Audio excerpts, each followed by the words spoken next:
Class 12 की physics class है जिसमें हम देख रहे हैं गतिमान आवेश और चुंबकन। गतिमान आवेश और चुंबकन ये हमारा लेसन है जिसमें ये आज सेकंड लेक्चर है। तो सेकंड लेक्चर में आज हम देखने वाले हैं चुंबकीय क्षेत्र में धारावाही चालक लगने वाला बल। चुंबकीय क्षेत्र में धारावाही चालक पर लगने वाला बल, आज इस टॉपिक को देखने वाले हैं। तो इसमें सबसे पहला जो रूल्स है दाहिने हाथ की हथेली का नियम। दाहिने हाथ की हथेली का नियम पहला रूल्स है, और दूसरा फ्लेमिंग के बाएं हाथ का नियम। ये दोनों नियम को आज देखेंगे और इसके आगे भी देखेंगे। तो पहली हेडिंग डाल लो, दाहिने हाथ की हथेली का नियम।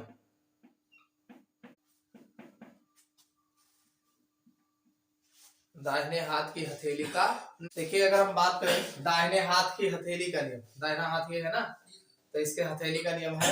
तो इस नियम के अनुसार यदि अपने दाहिने हाथ की चारों उंगलियों तथा अंगूठे को इस प्रकार व्यवस्थित किया जाए कि अंगुलियां तथा अंगूठा एक दूसरे के लंबवत है, यानी जो अंगुलियां है अंगूठा है एक दूसरे के लंबवत हो, लंबवत मतलब 90 डिग्री, ठीक।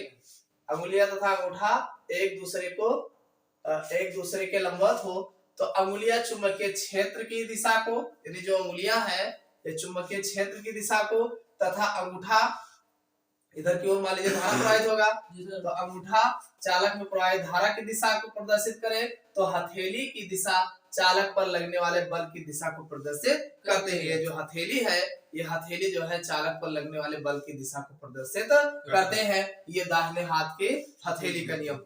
दूसरा है फ्लेमिंग के बाएं हाथ का नियम। तो फ्लेमिंग के बाएं हाथ में कहेंगे, फ्लेमिंग के अनुसार यदि बाएं हाथ की दो अंगुलियों तथा अंगूठे को इस प्रकार व्यवस्थित करें, दो अंगुलियां, एक ये हो गया एक ये हो गई, ये और ये, अब हमारे में एक एक्स्ट्रा, इस तरीके से यानी ये सब जो है समकोण बना है।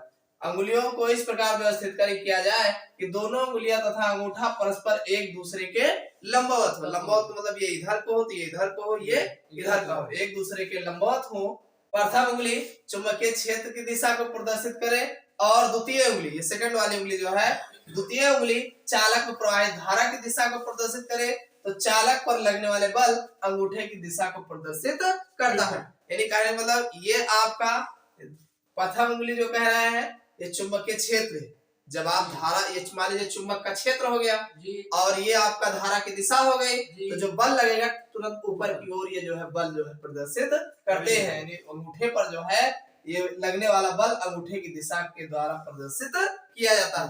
तो ये जो है फ्लेमिंग के बाएं हाथ का नियम है और ये दाहिने हाथ की हथेली का नियम है। आप आराम से जो इस तरीके से कर लेंगे, ठीक। चुंबकीय क्षेत्र के कारण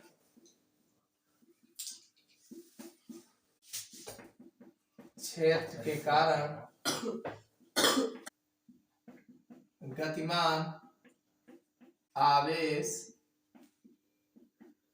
पर बल। चुंबकीय क्षेत्र के कारण गतिमान आवेश पर बल, इसकी बात करेंगे। चलिए हम बात करते हैं चुंबकीय क्षेत्र के कारण गतिमान आवेश पर बल। यानी कोई चुंबकीय क्षेत्र है और उसमें कोई गतिमान आवेश है तो उस पर कौन सा बल कार्य करता है, कैसा बल कार्य करता है, इस पर हम बात करेंगे। तो देखिए यदि किसी चुंबकीय क्षेत्र में कोई आवेशित कण गति कर रहा हो, यदि कोई चुंबकीय क्षेत्र है जिस पर कोई आवेशित कण जो है गति कर रहा है, तो आवेशित कण पर एक बल कार्य करता है। ये आपको पता है कि उस आवेशित कण पर एक बल कार्य करता है जिसका परिमाण आवेशित कण आवेश कण के आवेश तथा कण के वेग तथा चुंबकीय क्षेत्र के गुणनफल के बराबर होता है। यानी आवेश, कण के आवेश, कण के वेग तथा कण के वहां के चुंबकीय क्षेत्र के गुणनफल के बराबर होता है। वही लिखा गया है, जो ऊपर लिखा वही यहाँ लिखा, समझ में आया नहीं? चुंबकीय क्षेत्र के बराबर होता है। गतिमान आवेशित कण पर लगने वाला ये बल लॉरेंज बल कहलाता है। एग्जाम में लॉरेंज बल के नाम से आपको पूछा जाएगा, ठीक है। तो लॉरेंज बल में ये लिखना। तो ये जो आपका बल लगता है ये गतिमान आवेशित कण पर, इसे हम लॉरेंज बल कहते हैं। तो आगे कहा गया यदि आवेशित कण पर आवेश Q, यानी आवेशित कण पर आवेश Q तथा कण एक समान चुंबकीय क्षेत्र V में V वेग से गतिमान हो तो कण पर लगने वाला लॉरेंज बल F बराबर QBB sin थीटा, F बराबर QBB sin थीटा। तो sin थीटा बराबर क्या है, कण के वेग तथा चुंबकीय क्षेत्र बी के बीच बना कोण, इन दोनों के मध्य वेग जो है और उसका चुंबकीय क्षेत्र के मध्य, दोनों के मध्य कितना जो है कोण बना है। अगर मान लीजिए साइन 90 का कोण बनता है, एक दूसरे के 90 पे बनते हैं, तो साइन 90 बराबर 1 होगा, तो जो चुंबकीय क्षेत्र ये लॉरेंज बल होगा F बराबर QBB होगा। समझ में आया कि नहीं? अब आगे कह रहे हैं यदि आवेशित कण को चुंबकीय क्षेत्र में स्थिर रखा जाए, यानी आवेशित जो कण हो उसमें वेग ना हो, कोई वेग ना हो, उसको रोक दिया जाए, स्थिर रखा जाए, तो आवेशित कण पर कोई लॉरेंज बल कार्य नहीं करेगा। अरे रोक देखो तो कहां बल कार्य करे, तो ऐसे स्थिति में F बराबर QBB sin थीटा है, और B जो है रोक दियो, जीरो कह दियो, तो जब B जीरो कह दो बराबर जीरो है, ये कोई लॉरेंज बल कार्य नहीं करेगा। तो ये तो था आपका चुंबकीय क्षेत्र कारण गतिमान आवेश पर बल। समझ में आ गया? अगली हेडिंग डाल लो, चुंबकीय क्षेत्र में आवेशित कण की गति। कोई चुंबकीय क्षेत्र है जिसमें कोई आवेशित कण है जो गति कर रहा है, तो वह कैसे प्रवेश करेगा, किधर कैसे जाएगा, इसके बारे में जानकारी होगी। चलिए हम बात करते हैं चुंबकीय क्षेत्र में आवेशित कण की गति, यानी चुंबकीय क्षेत्र में कोई आवेशित कण अगर जा रहा है तो उसकी किस प्रकार की गति होती है।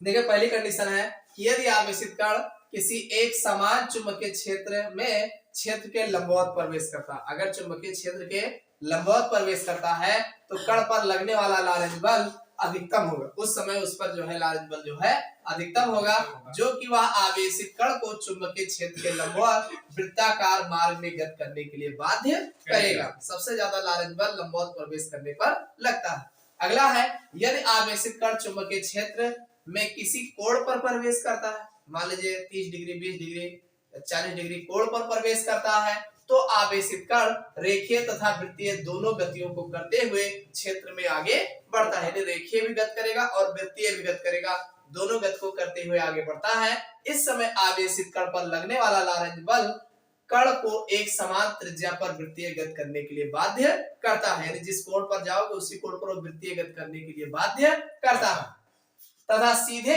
ऋज रेखीय मार्ग पर स्थानांतरीय गति करने के लिए भी बाध्य करता है, यानी सीधे ऋज रेखीय मार्ग पर स्थानांतरीय गति करने के लिए भी बाध्य करता है। दूसरी कंडीशन है। तीसरी कंडीशन है कि जब कोई आवेशित कण किसी एक समान चुंबकीय क्षेत्र में समांतर प्रवेश करता है, समांतर मतलब जैसे चुंबकीय क्षेत्र वही दिशा में बगल बगल जो है वो भी प्रवेश करता है, तो आवेशित कण पर लगने वाला बल कण को सीधे रेखीय मार्ग पर चुंबकीय क्षेत्र में चलने को बाध्य करता है, यानी जैसे अपना उसके बल रेखाएं चल रही हैं सेम वैसे उसको भी चलने के लिए बाध्य करता है।